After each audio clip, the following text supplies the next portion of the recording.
Charles Kuralt launched his On the Road stories on the CBS Evening News 50 years ago this month. Among its fans, you can count our Steve Hartman, who since picked up the On the Road mantle. This morning, he pays tribute to the wanderer who started it all. America's most trusted storyteller had a secret that could ruin him. For 29 years, Charles Kuralt sent a woman $600,000 while his wife stayed home. He bought land in Montana, paid for college tuition, and signed letters as Pop to children who were not his own. CBS viewers knew him as a gentleman traveling back roads, but he lived two separate lives. The truth remained hidden until his death, when a letter emerged that changed everything. Roots in the rural South, Charles Kuralt was born in Wilmington, North Carolina, on September 10, 1934. His mother, Ina, chose Wilmington for the hospital, but after his birth, she and her husband, Wallace, took him to her parents' tobacco farm in Ensley County. The farm had 100 acres of land without electricity or indoor plumbing, just an outdoor pump for water. They heated their home with wood stoves. Despite these simple conditions, Charles was a happy child. He made kites from old newspapers, glued them in with flour paste, and used tobacco twine to fly them over the barn, saying, "Bet God's catching the headlines up there." He also carved slingshots from dogwood sticks and poked Venus flytraps with straw to watch them snap. The family moved frequently, first to Washington, North Carolina, then Stedman, and later to Atlanta. Each move brought new experiences for Charles, and he developed a passion for radio. By age 14, he called minor league baseball games and played music on WAYS radio in Charlotte. That same year, he'd won a local writing contest for a funny sports story about a dog at a game, showing his early talent for writing. Charles attended Alexander Graham Junior High from 1945 to 1948, where his teacher, Ann Batten, inspired him to pursue journalism. He wrote a column called The Kaleidoscope for the school newspaper. In 1948, at just 14 years old, he won the National Voice of Democracy contest, becoming one of only 4 winners in the country that year. The prize included a $500 scholarship, a trip to Washington, D.C. to meet President Truman, and a chance to give his speech at Colonial Williamsburg, where Patrick Henry famously said, "If this be treason, make the most of it." Charles felt his speech captured a bold American spirit.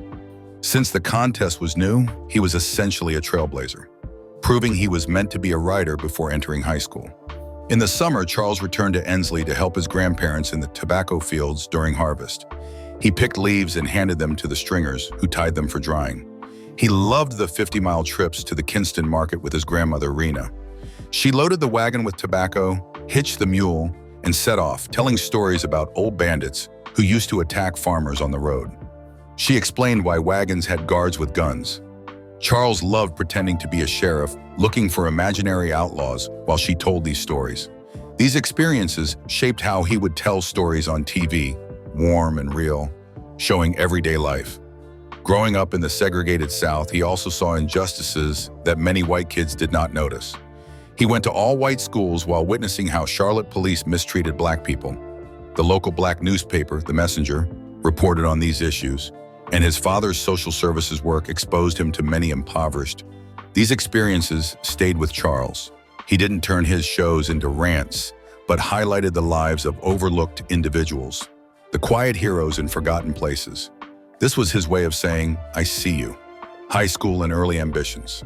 Charles attended Central High from 1948 to 1951. His classmates voted him most likely to succeed in 1951. Before graduation, he made headlines. At just 14, he won the Voice of Democracy contest, met the president, and earned $500, about $5,000 today. His work on the school paper impressed professional journalists. In 1951, Charles enrolled at UNC Chapel Hill to study history. He balanced his studies with radio work at WUNC and WCHL. He called Tar Heel football and basketball games, created documentaries, and did well in his classes. He joined St. Anthony Hall Literary Fraternity, showing he was visionary and a deep thinker. His classmates were amazed at how he could write a whole piece, record it, and take a history test, all without seeming stressed. By 1953, at 19, Charles worked part-time at Waze in Charlotte, doing professional broadcasts. He called baseball games in a friendly manner, telling stories instead of just giving stats, which attracted fans. People loved his style, and his bosses were surprised he was still a teenager. In 1954, he became the editor of the Daily Tar Heel. He wrote strong editorials against segregation, knowing it would get reactions. Some called him a commie, and politicians criticized him. When UNC decided to ban alcohol in fraternities, he cleverly joked about it, showing he could handle serious topics with humor. He graduated in 1955 with a history degree. His family wanted him to go to law school to take a smart, safe route.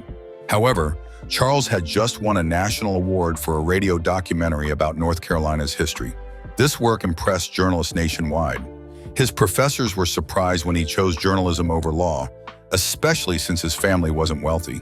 In 1957, CBS News hired him as its youngest correspondent, at the time just 23. The kid from the tobacco fields was about to impact television news significantly. Rise at CBS 1959. Charles moved to CBS headquarters in New York, his dream job. His childhood idol, Edward R. Murrow, worked in the same building.